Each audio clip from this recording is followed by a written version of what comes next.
Hoy vamos a tratar el tema del estrés, la ansiedad y la depresión. ¿Sabían ustedes que en el siglo XXI las enfermedades claves de este siglo son el estrés, la ansiedad y la depresión? Pues sí, la Organización Mundial de la Salud ha determinado que entre el 30 y el 50% de las personas que viven en el planeta padecen de estrés, ansiedad o depresión, y que incluso tristemente muchas veces no han sido diagnosticados.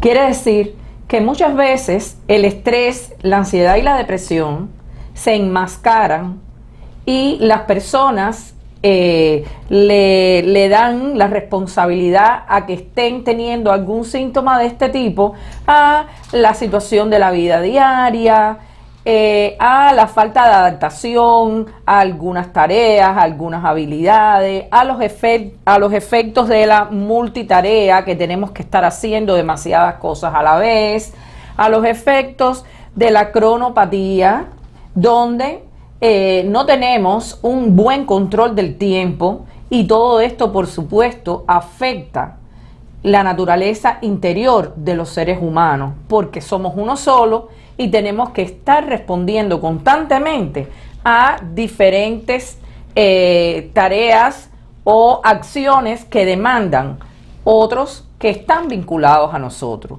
nuestros hijos, nuestros esposos o esposas, nuestra familia en sentido general, el trabajo, los ejecutivos, y nosotros constantemente nos tenemos que estar vistiendo y desvistiendo de un tipo de rol para comenzar otro, y todo eso se da en un mismo espacio-tiempo.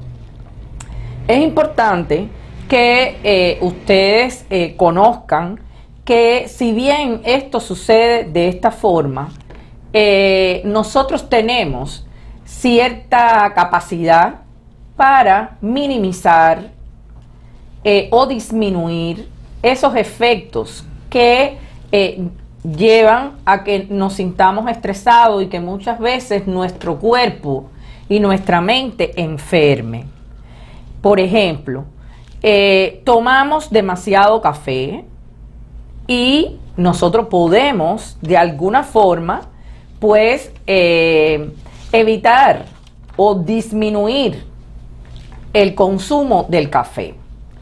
Otra cosa, podemos ser capaces de comer alimentos saludables, precisamente por la misma naturaleza dinámica del día, pues muchas veces estamos comiendo comida chatarra, alimentos procesados, y necesitamos tener una comida mucho más saludable, que no tenga tantas azúcares, tantas grasas, que consumir bastante pescado, consumir comidas nutritivas.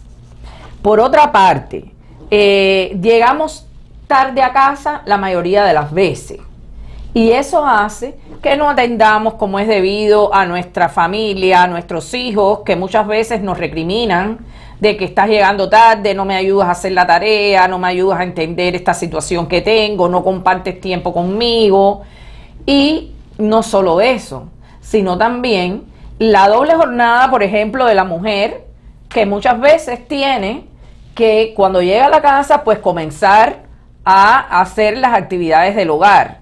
Y muchas veces hasta la tercera jornada, que es cuando nos hemos convertido en cuidadoras de nuestros padres, de nuestros abuelos que conviven con nosotros y que están bajo nuestra responsabilidad.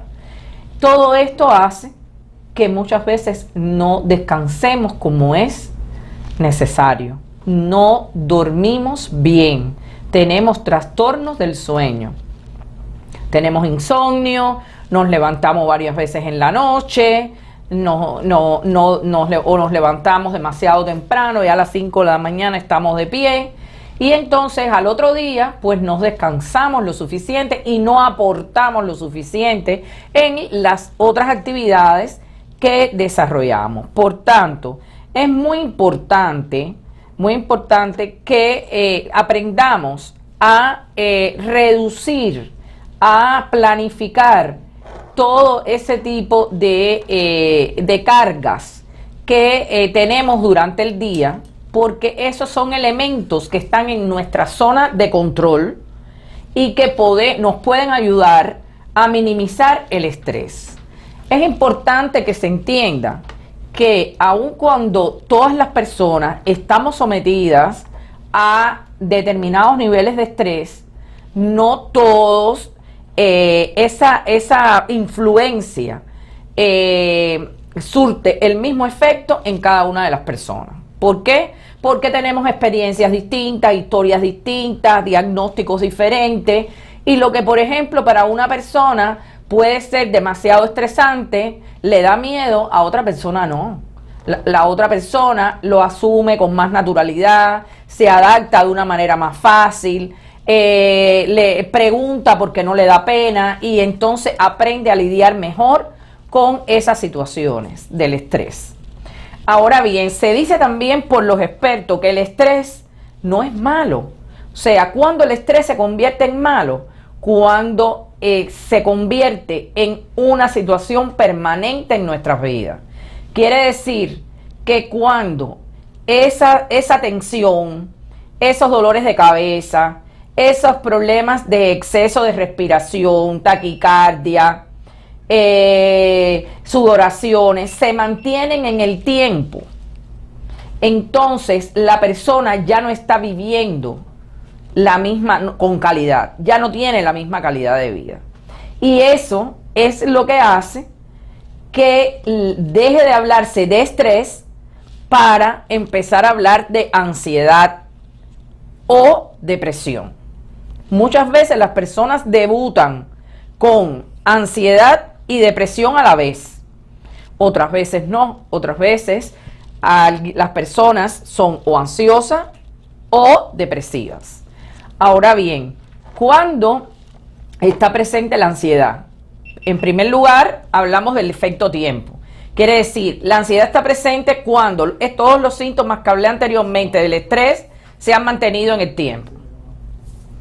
Y eso hace que las personas tengan fobia, que las personas tengan ansiedad generalizada, que las personas pueden tener ataques de pánico y no tienen estrategias, técnicas y autocontrol para eso. Y por otra parte, entonces, la depresión suele ser como el efecto contrario. Las personas, ante el exceso de estrés, se produce como una ruptura de su desempeño normal. Y lo que antes era una actividad que le daba atención, que le generaba expectativa, que le generaba alegría, ya empieza a verla como actividades que no significan nada para ellos, no los motiva, no les da un sentido de la vida. Y entonces empiezan las angustias, las incertidumbres, el bajo estado de ánimo, el no deseo de compartir con nadie, incluso con los componentes del núcleo familiar. Quiere decir que hay una desmotivación total por la vida diaria. Desde precisamente todo lo que son los componentes de la rehabilitación psicosocial que se trabaja con los clientes en diferentes centros, pues nosotros les damos habilidades para la vida, le damos habilidades sociales, cómo comunicarnos mejor, cómo comunicarnos con respeto, cómo comunicarnos con tolerancia, cómo ser honestos sin tener que agredir verbalmente a otra persona, sin que eso signifique que la otra persona te rechace. Y todo esto hace que las personas que han caído en algunos temas de ansiedad y depresión sean capaces de recuperarse en la misma medida en que están sintiendo esas situaciones. ¿Por qué? Porque ahí se trabaja con el principio de que cada persona tiene sus recursos y su potencial para resolver por ellas mismas los problemas. Si somos capaces, por supuesto, de darles herramientas, habilidades, que son las que esas personas desconocen. ¿Por qué? Porque no son psicólogos, no son sociólogos, no han tenido conocimiento profesional. Sin embargo, hay algo que se llama inteligencia emocional, que es hacia lo que también apela todo este tipo de perspectiva de cooperación y ayuda en la rehabilitación a las personas. Las personas, cuando ustedes le dicen, no, porque tú tienes un buen sentido común, tú coges las cosas rápidamente, tú eres capaz de percibir cosas que otros no perciben, tú eres capaz de observar atentamente determinados detalles, tú eres capaz de escuchar más que de hablar. ¿Por qué? Porque te gusta aprender de las otras personas, te gusta dar tus puntos de vista con compromiso, con un fundamento. Eso es una persona que tiene inteligencia emocional.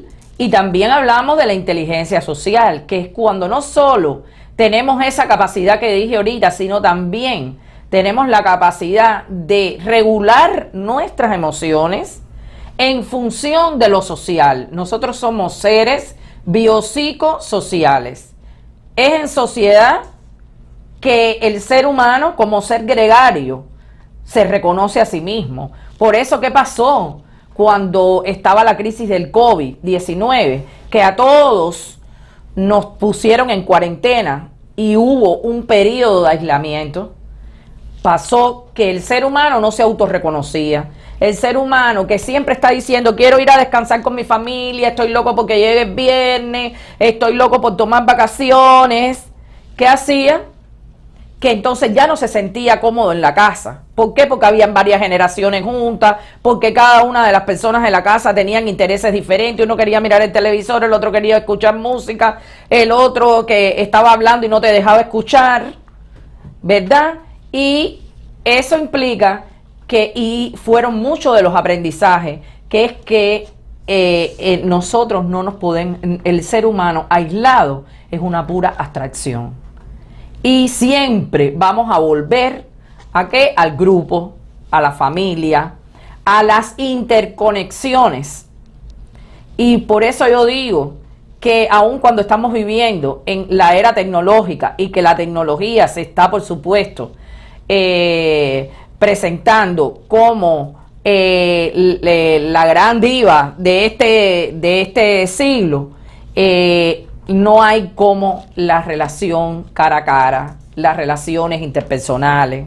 Entonces, para cerrar la información que he venido intercambiando con ustedes, el estrés, la depresión y la ansiedad son las tres enfermedades de este siglo XXI. Tres enfermedades que están íntimamente vinculadas, aunque tienen sintomatologías diferentes. Recuerden, si estamos ansiosos, tenemos fundamentalmente temas de fobia, temas de ataques de pánico, a veces ansiedad generalizada, no nos concentramos bien, nos confundimos, nos da taquicardia, nos da sudoración, es un cuadro donde tenemos problemas para dormir, tenemos problemas de exceso de motivación, de no saber cuándo vamos a delimitar las tareas, las responsabilidades, y por esa razón vamos a necesitar del apoyo de personas que hayan estudiado y que nos puedan dar estrategias, dar herramientas, dar técnicas. La depresión es lo contrario a la ansiedad. Cuando estamos deprimidos, no tenemos motivación por la vida, no tenemos deseo de ir a ningún lugar, no tenemos deseo de trabajar, lo vemos todo de forma negativa, somos pesimistas, a veces somos hasta tóxicos, o la gente nos ve de esa manera, porque tendemos a, como decimos en el buen cubano, poner el parche antes que salga el grano. Siempre estamos a la defensiva, tendemos a estar a la defensiva. Por ende, es posible, una pregunta que todos ustedes se hacen y que yo también me la he hecho, ¿es posible superar el estrés, la ansiedad y la depresión? Sí, es posible. ¿En qué momento es mejor trabajar para superar eso? Cuando aún no se ha declarado ni la ansiedad ni la depresión. ¿Por qué? Porque lo primero que aparece es el estrés. Es ese estado en que uno mismo no se siente cómodo, en que uno no sabe qué va a hacer, en que uno se confunde, y es ahí donde empezamos a ver una serie de síntomas que tenemos que decir: alerta, ojo, algo no está bien. Y tenemos rápidamente que acudir a un profesional de la salud mental. ¿Para qué? Para explicarle la situación, que nos hagan un diagnóstico y poder resolver con lo que nos digan que hagamos. La idea es que el estrés cualquiera lo puede sentir y no estar enfermo. Ahora, cuando el estrés se prolonga en el tiempo, quiere decir se mantiene, es mantenido por más de 15, 20 días, ya no es normal. Y entonces es cuando aparece la ansiedad o la depresión, que ya sí son enfermedades porque ya se han instalado en la mente de las personas y tienen entonces que recibir otro tipo de tratamiento, o sea, un tratamiento un poco más profundo. Por tanto, desde que aparecen los primeros síntomas, que nosotros nos empezamos a dar cuenta que no estamos funcionando como antes, debemos ser responsables con nuestra salud y acudir rápidamente al médico. No tenemos por qué tener pena, no tenemos por qué tener miedo, eso es normal, es como otra enfermedad. Cuando nos duele la cabeza, cuando nos duele el pecho, y que todo el mundo dice no tengo que ir, o cuando tenemos un dolor en un diente, que vamos al dentista. Esto es normal, todo a tiempo se puede solucionar, y es por esa razón que este programa está al servicio de ustedes. Por eso es que se llama Aprendiendo cómo vivir.